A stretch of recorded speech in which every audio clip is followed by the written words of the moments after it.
오늘 우리가 읽은 시편 57편의 말씀은 우리의 인생에 뜻하지 않은 환난이나 시련, 고난을 당했을 때 우리가 그것을 어떻게 이겨낼 수 있는가 하는 비결을 잘 보여주는 말씀입니다.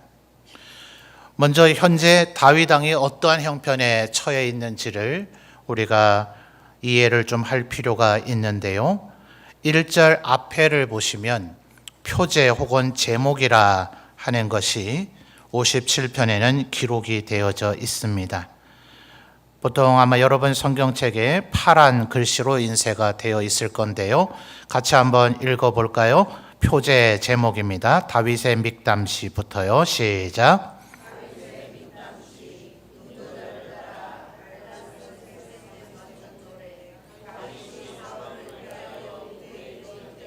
아멘.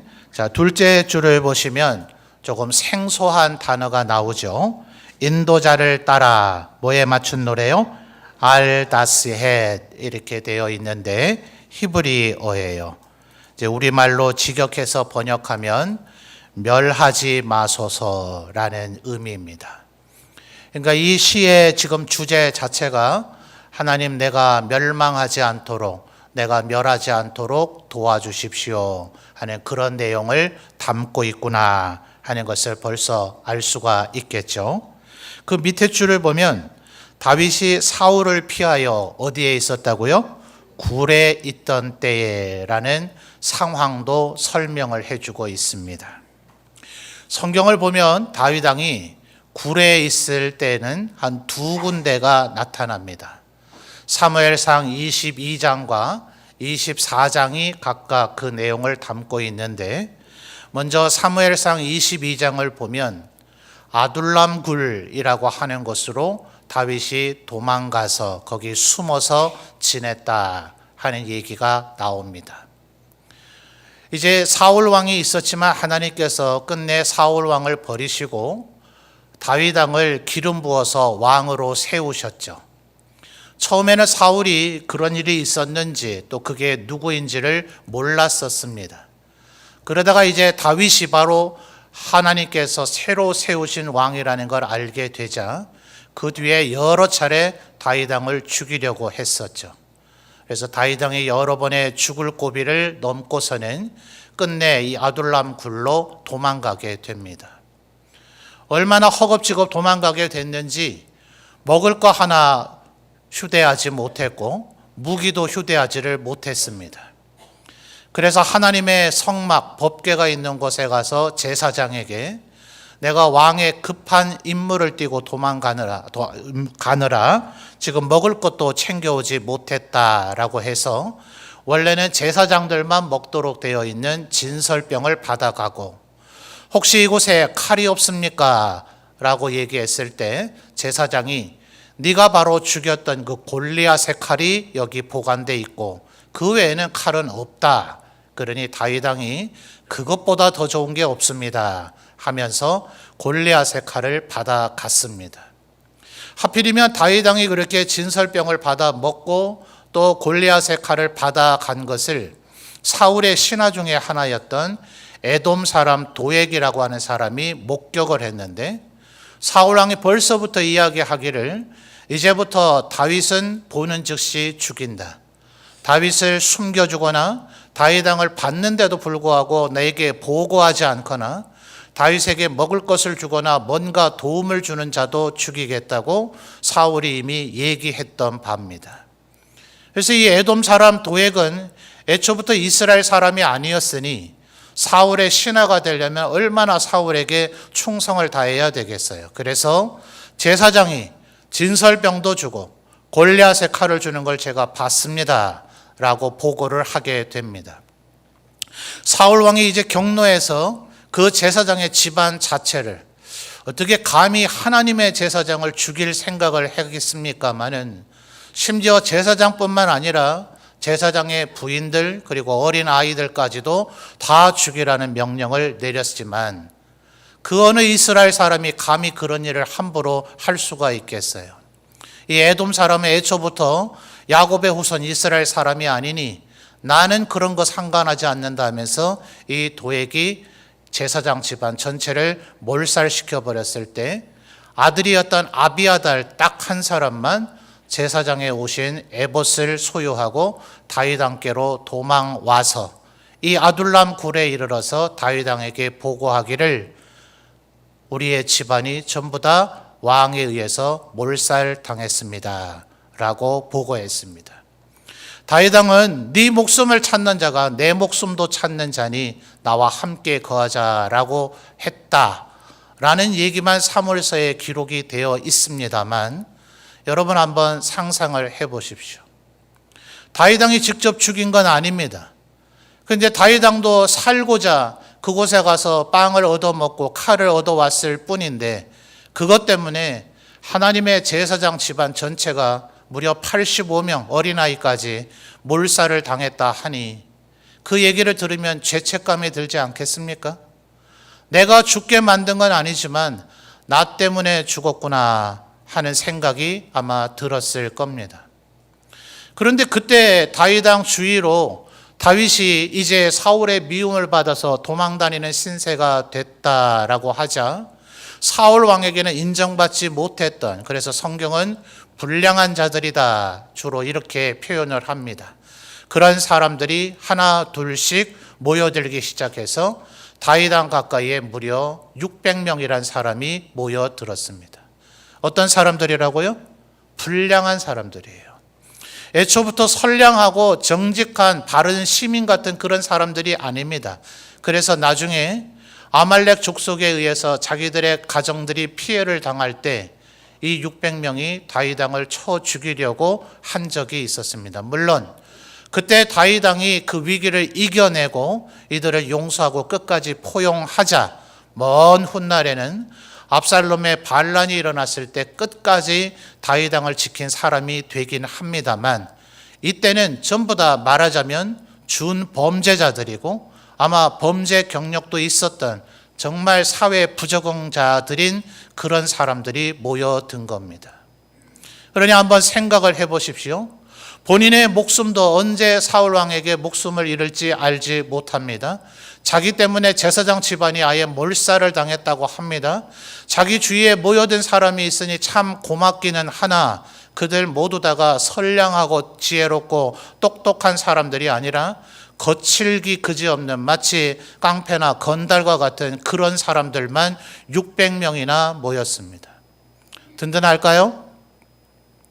수백 년 전에 이스라엘 사람들의 전사들, 각 지파의 전사를 출애굽 당시 때 헤아렸던 게 60만입니다.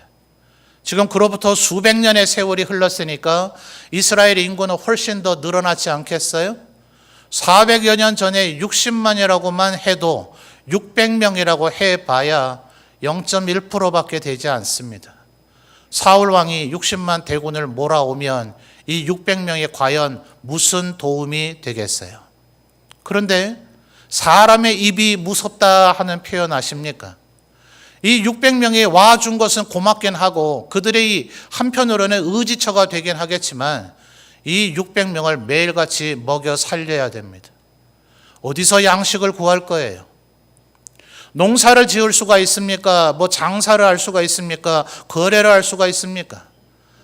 여러분 600명이 있으니 마음의 의지는 조금 되려는지 모르지만 혼자 도망 다니는 게 숨기가 편합니까? 600명이 함께 이동하는 게 숨기가 편합니까? 600명은 누구에 의해서도 발각되기가 쉬운 인원이 오히려 돼버렸어요. 그러니 다윗 왕의 마음이 지금 얼마나 절망 가운데 있을까요? 여러분 그러니까 혹시 낭만적이라고 생각하시는 건 아니죠. 지금 이 자리에 있는 인원이 약 한 150명에서 조금 더 될 겁니다.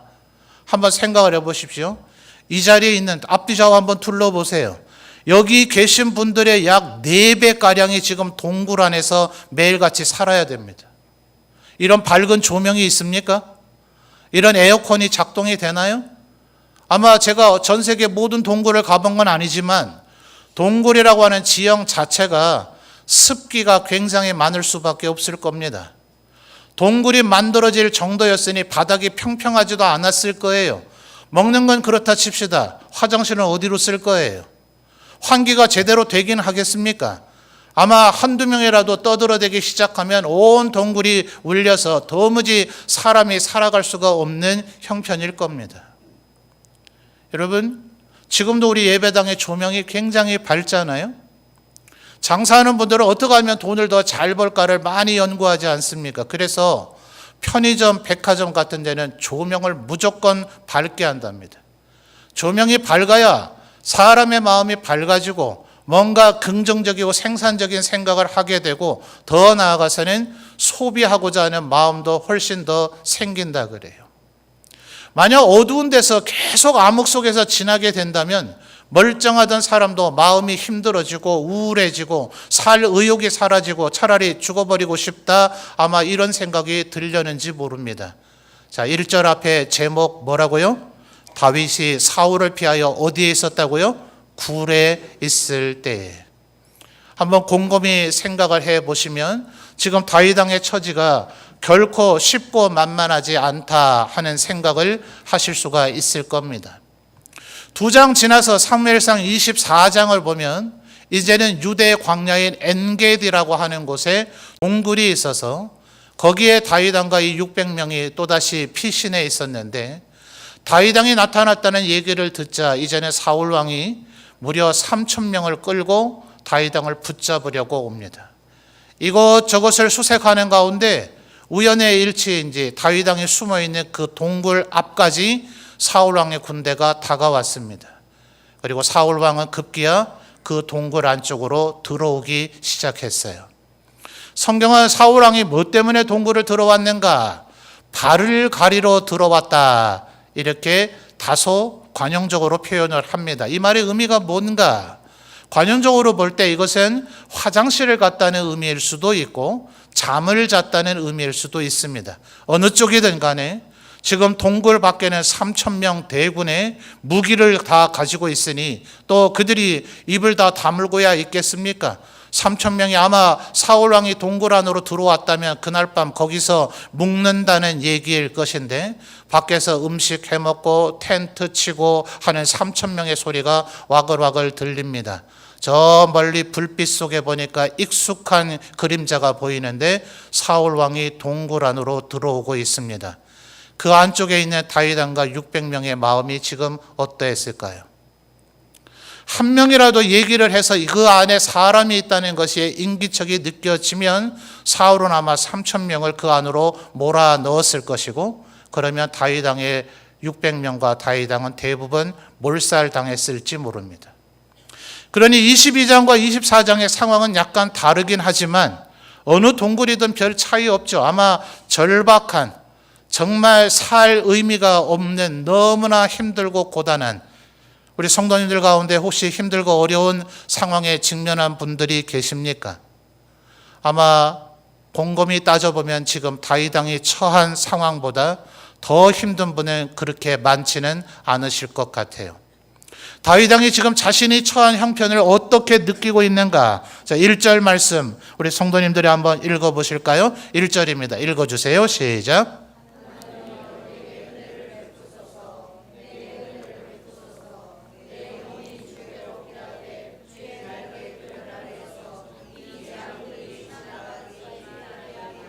아멘.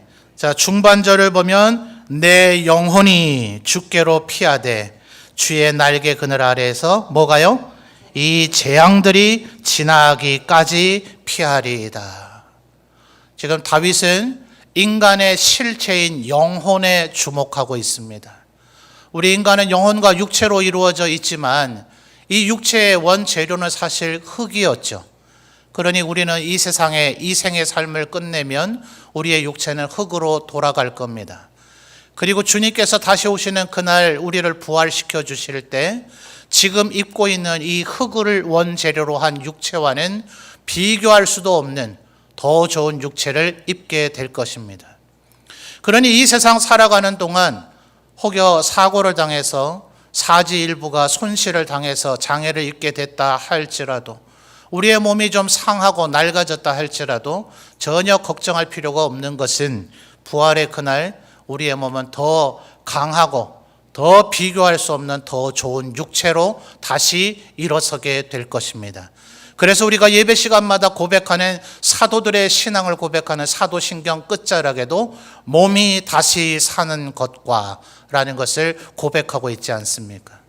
그러니 육체는 하나님께서 다시 회복시켜 주실 거예요. 문제는 중요한 것은 영혼입니다.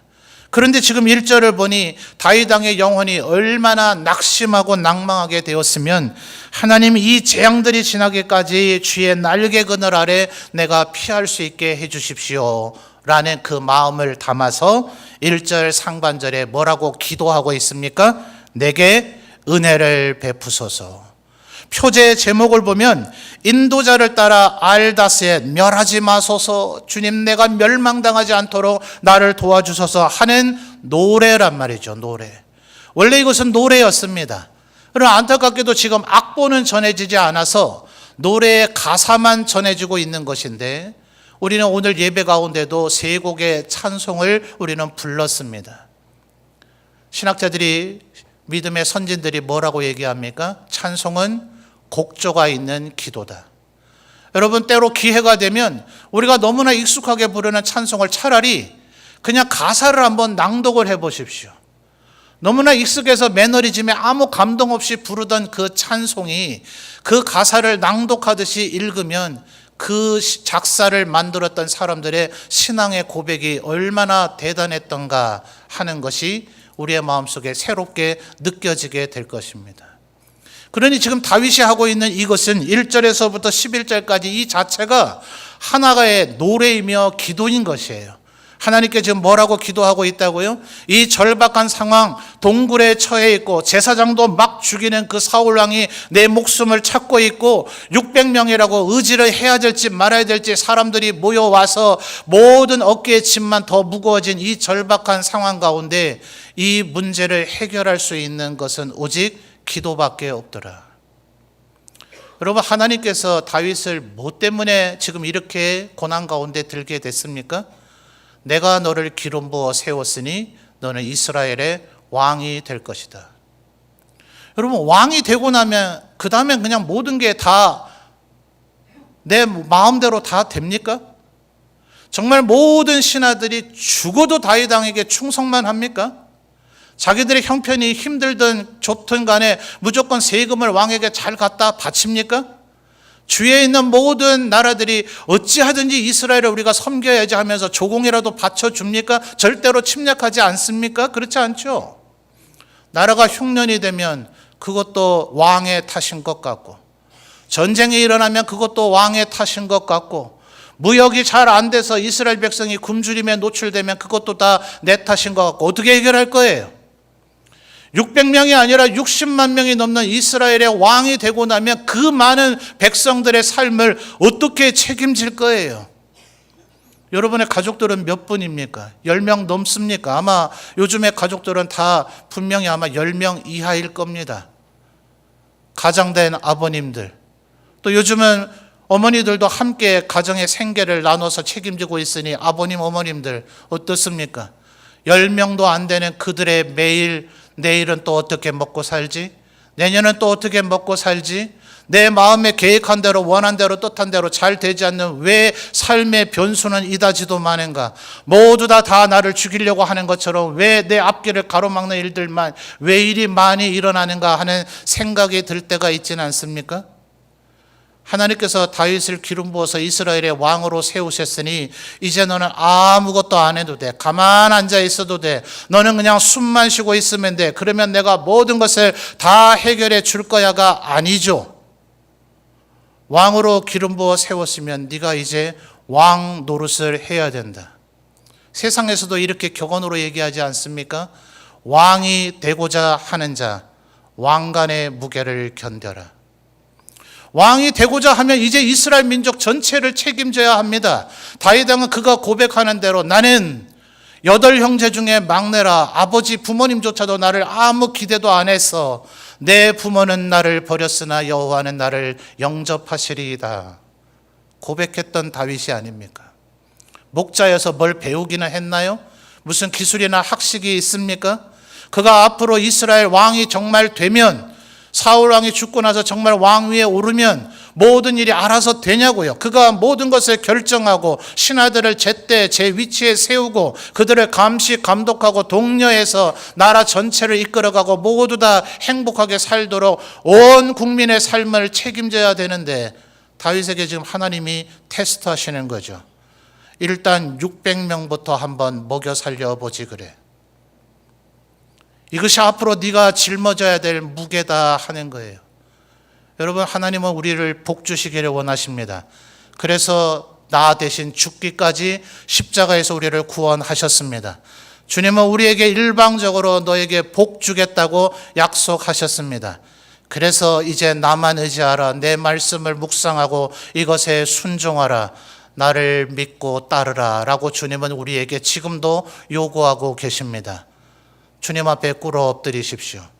우리의 삶에 벌어져 있는 모든 문제는 내 힘으로 해결할 수 있는 것이 아닙니다. 1절에 다윗 왕이 뭐라고 했다고요? 내게 은혜를 베푸소서. 다 같이 한번 따라해 볼까요? 내게 은혜를 베푸소서. 구구절절 100마디 1000마디로 기도할 필요가 뭐 있습니까? 이 한 문장은 우리 성도들 충분히 기도할 수 있으리라 생각합니다. 오늘부터 매일까지 하루에 3번이고 10번이고 주여 내게 은혜를 베푸소서. 조금 다른 말로 한다면 주여 나를 긍휼히 여겨 주옵소서. 이렇게 하나님 앞에 기도하면 우리의 삶에 드리워져 있는 문제를 우리보다 더 잘 아시는 하나님께서 동굴 속에서 다윗을 건져내시듯 우리의 삶도 회복시켜 주실 줄 믿습니다. 그래서 다윗 왕은 이렇게 2절에서 또다시 얘기합니다. 2절 우리 성도님들 또 읽어보실까요? 시작.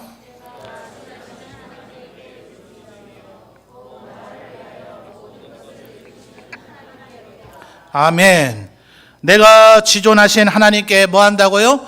부르짖는다고요. 왜요? 2절 하반절에 곧 나를 위하여 모든 것을 이루시는 하나님께로다.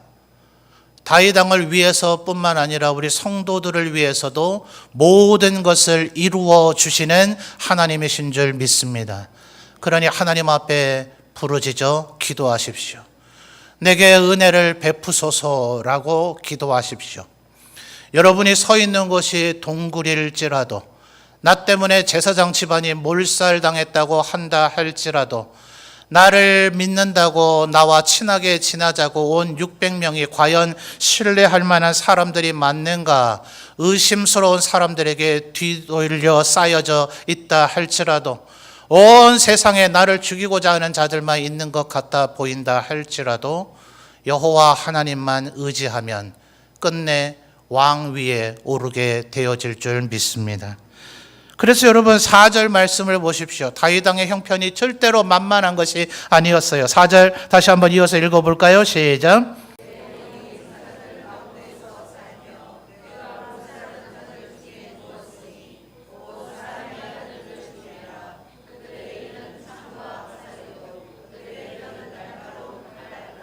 아멘. 다윗 왕이 정말 시인이 맞죠? 내 영혼이 뭐 가운데 살고 있다고요? 사자들요. 그 맹수 사자들 가운데 제가 둘러싸여 있습니다. 내가 나를 불사르려고 하는 자들 중에 누워 있는 것 같습니다. 그들이 하는 말은 마치 창과 화살과 같고 날카로운 칼 같습니다. 때로 우리 주위의 사람이 내게 내뱉은 그 한마디 말이 비수처럼 우리의 영혼을 찢어버릴 때가 있지 않습니까? 그러니 4절의 첫 단어도 뭐예요? 내 육체가 아닌 내 영혼이. 1절에도 내 영혼이 주께로 피하되 라고 얘기했던 다윗이 계속해서 하나님 내 영혼을 붙들어 주옵소서라고 이야기를 하고 있습니다. 8절 말씀을 보면 오늘의 설교의 제목이기도 한 말씀인데요. 뭐라고 얘기하고 있죠? 영광아 깰지어다. 이게 무슨 얘기일까요? 내 영광이라뇨. 인간에게 무슨 영광이 있습니까? 오히려 5절과 11절이 같은 말이 반복되고 있는데 11절 하나님이여 주는 하늘 위에 높이 들리시며 주의 뭐요? 주의 영광이 온 세계 위에 높아지기를 원하나이다. 영광은 하나님께 어울리는 말입니다. 근데 어찌 다윗이 자기를 가리켜 영광이라고 얘기하며 내 영광아 깰지어다 라고 얘기하고 있을까요? 여러분, 원래 우리 인간은 하나님의 모양과 형상으로 만들어졌습니다. 그래서 우리의 조상 아담과 하와를 만드셨을 때 하나님은 보시기에 심히 좋았다 했습니다. 그 아담을 얼마나 신임하고 신뢰하셨는지 그에게 만드신 만물의 이름을 지으라 했습니다. 이름은 곧 정체성입니다. 그들이 무엇인지를 규정짓는 것인데 그것을 일개 인간인 아담에게 맡길 정도로 창조되었던 타락 이전의 아담은 하나님 앞에 하나님의 모양과 형상대로 만들어진 영광스러운 존재였습니다. 그러나 우리의 조상이 범죄하여 에덴 동산에서 추방되고 이제는 죽음의 권세 아래 놓임으로 에베소서 2장에서 얘기하는 것처럼 우리는 본질상 진노의 자녀가 되었습니다.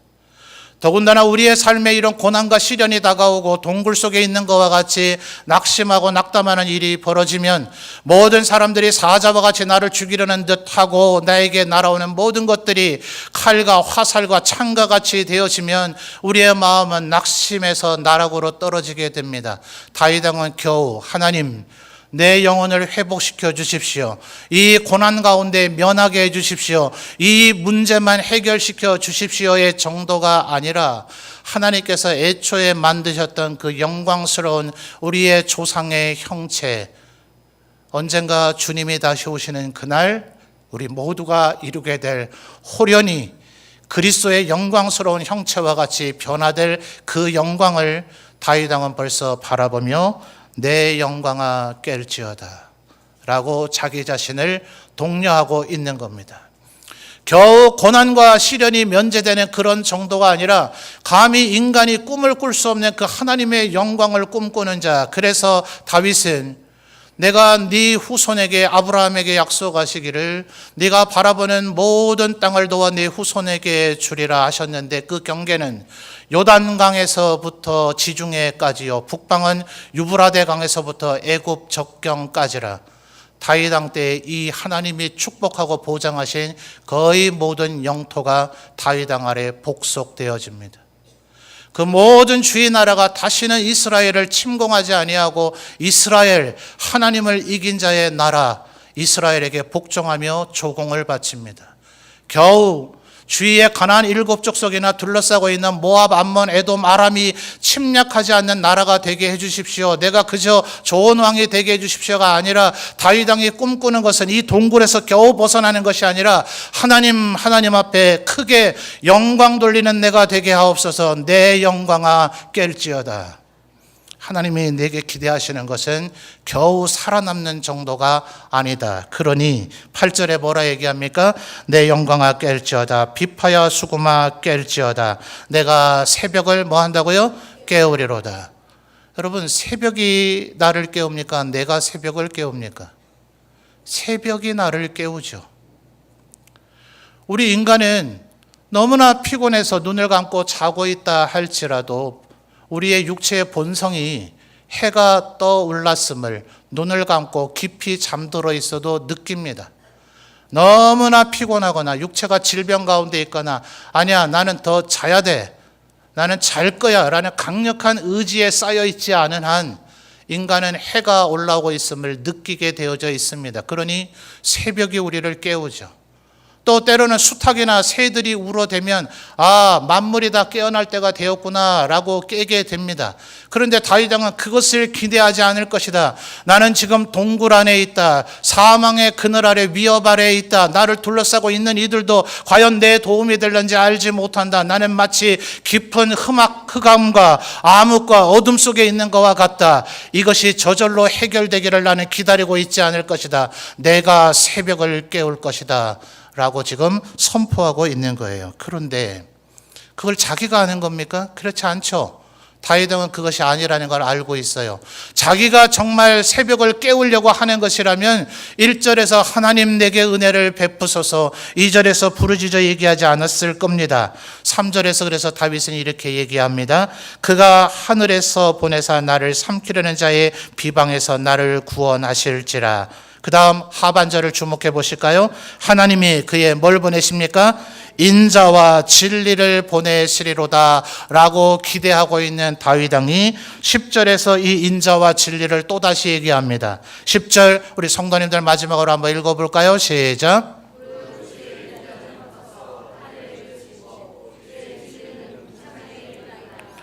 아멘.